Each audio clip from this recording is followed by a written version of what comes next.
Continuamos con estas mesas de diálogo para celebrar este acontecimiento de los 100 años de Machu Picchu para el mundo. Y el tema es Historia del Tahuantinsuyo, María Rostorovsky. Es un homenaje también a la señora María Rostorovsky. Y tenemos a Rafael Barón, historiador, especialista en la conquista del Perú. Miguel León, también historiador. Y Javier Flores Espinosa, un conjunto de historiadores para hablar de la historia del Tahuantinsuyo. Para comenzar un poco, ¿dónde comienza la historia y dónde comienza la leyenda? Es decir, Manco Cápac saliendo del lago Titicaca y los hermanos Ayar, ¿cómo se traduce eso en la historia? Bueno, yo creo que van juntos en realidad, la historia y la leyenda escrita, recogida, a partir de la conquista, de la presencia de los primeros cronistas españoles, es que se documenta por escrito la historia incaica y la historia anterior también. Entonces, de manera formal, ese podría ser el comienzo de la documentación histórica, pero lo que se recoge en estos relatos, que son los que tenemos ahora fijados ya en el papel, vienen de muy antiguo, ¿no? No hay una barrera entre leyenda e historia. La leyenda es la historia es la leyenda. Pero hay algunos incas legendarios y hay unos incas reales. Sí, bueno, eso responde a la manipulación de la historia que hicieron los propios incas. Cada nuevo inca reformulaba la historia, reformulaba el pasado, que es lo mismo que sucede ahora, y creo que esa es la tarea que tenemos los historiadores. El pasado lo traemos al presente, lo hacemos comprensible y lo ponemos a disposición de la sociedad. ¿En cuánto ya se ha aclarado eso? Bueno, es un proceso que continúa, ¿no? Hay en términos de acuerdo entre los historiadores, yo creo que en cuanto a incas, emperadores, ¿no? Zapa incas históricos, bien fundamentados, ¿no? Podemos decir que empieza con Pachacútec y continúa con Tupac Inca Yupanqui, Huayna Cápac. Son clarísimamente bien documentadas sus obras, ¿no? Sus campañas y lo que hicieron, ¿no? durante sus reinados. ¿Qué es un Zapa Inca? Zapa Inca era un título que tenía el Inca, que era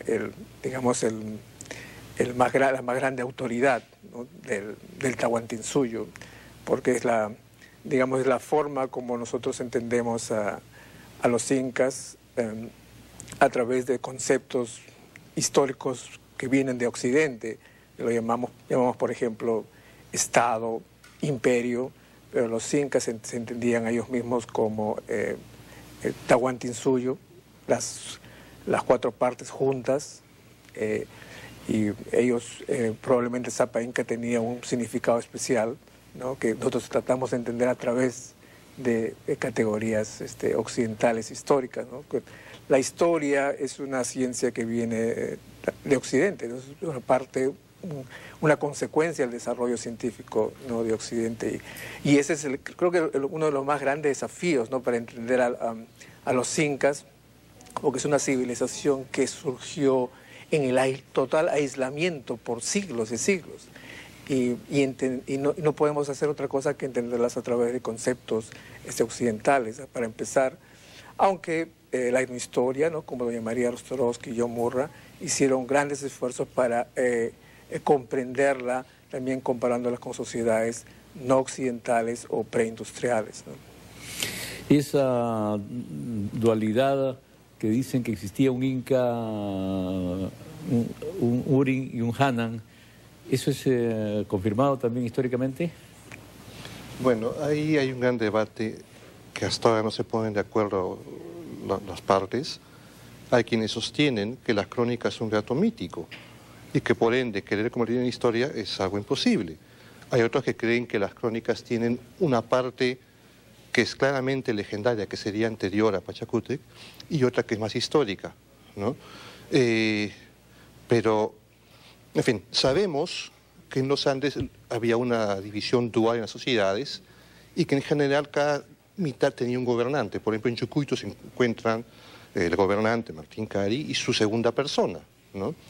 En los Andes eso existe en todos lados. Entre los incas parecería que hubo lo mismo, y uno de los argumentos que ha sido usado para sostener que se trata de mitos es precisamente que si ponemos la lista de incas lado a lado, encontramos que Mayta Cápac y Pachacútec coinciden y que las historias que hacen lo mismo, defienden al Cusco de invasiones. Pachacútec, invasión externa, de enemigos de fuera del Cusco. Mayta Cápac defiende al Cusco de una invasión de gente que vivía en el Cusco, ¿no? Entonces parecería que podría haber habido, pero no hay ninguna claridad en las fuentes. Lo más cercano es cuando Sisa cuenta eso, lo menciona y dice, a mí me han dicho esto, pero yo no lo acepto, él no lo cree, ¿no? Pero es un debate que, mientras no encontremos fuentes más claras, no creo que se sane, ¿no? Ahora, pero lo que sí es concreto es que el constructor del Tahuantinsuyo es Pachacútec. Sí, sin duda.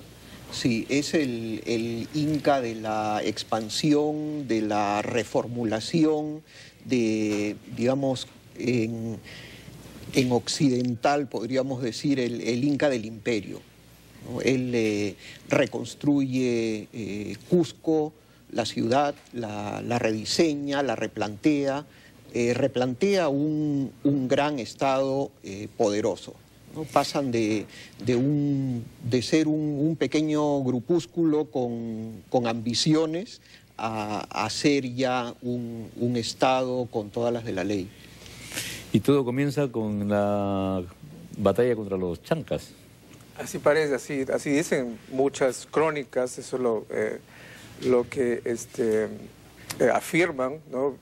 Muchas crónicas, pero como ha dicho Sor Javier Flores, en otras historias de incas también aparecen ese tipo de historias de los incas defendiendo al Cusco, defendiéndolos de ataques, de invasores.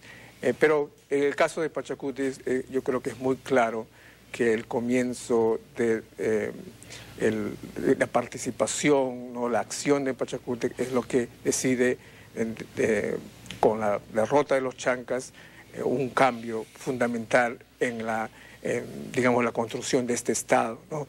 Que pasa de ser un señorío o un poder regional a ser, pues, ¿no? un Estado expansivo, ¿no? Y las búsquedas, las conquistas de Yupanqui, que según el doctor Del Busto lo llevó hasta Oceanía. Bueno, todo estado expansivo, arcaico, suele ser explosivo, es decir, en algún momento dado empiezan a expandirse y avanzan hasta que ya no tienen a dónde ir más, ¿no? Es decir, es algo normal, lo encontramos en Mesopotamia, lo encontramos en Grecia. Es como una bola de nieve que avanza hasta que llega a un lugar que ya no pueden ir más y ahí se detienen y generalmente viene la crisis. Es un poco lo que pasó con el Tahuantinsuyo, ¿no? Es decir, se expandieron por todos lados que podían, incorporando sociedades que tenían más o menos sistemas económicos organizados, y cuando dejaban de tener a dónde expandirse entraban en crisis, ¿no? Porque la lógica misma del Tahuantinsuyo, su economía implicaba conseguir más hombres, más recursos para distribuir. Cuando no había dónde conseguir eso, el Estado entra en crisis, ¿no? Porque es como un tiburón. Si no se está moviendo, se hunde. Igual, un Estado expansivo, estos arcaicos, tiene que estar constantemente expandiéndose. En el momento que ya no puede, va a entrar en crisis, porque ya no queda que repartir. Y las élites se disputan todo. Rafael, tú tienes ahí un libro muy grande y que es un homenaje que creo que valdría la pena que lo comentes. Sí. Este libro fue un encargo del Instituto de Estudios Peruanos cuando María cumplió los 80 años. Fue un homenaje en la tradición académica de que todas las personas vinculadas académicamente, casi todas ellas o todas ellas amigas de María, participaron en el libro. Es un libro que congrega aportes originales de investigación en el campo fundamentalmente de la historia, la etnohistoria, arqueología, antropología. Y justamente con Javier Flores tuvimos este honroso encargo de dedicarnos de la coordinación y la edición de los textos. La convocatoria fue, como puedes ver por el tamaño del libro, exitosísima, de mucho peso. Y bueno, es un libro que marcó época por la calidad de sus contribuciones. Y que además es un merecido homenaje por todo el aporte que ha significado este libro y todo el trabajo de María, ¿no? Bueno, la motivación y la inspiración del libro fue justamente la obra de María, ¿no? Una obra que cambia la manera de hacer historia en el Perú. Ella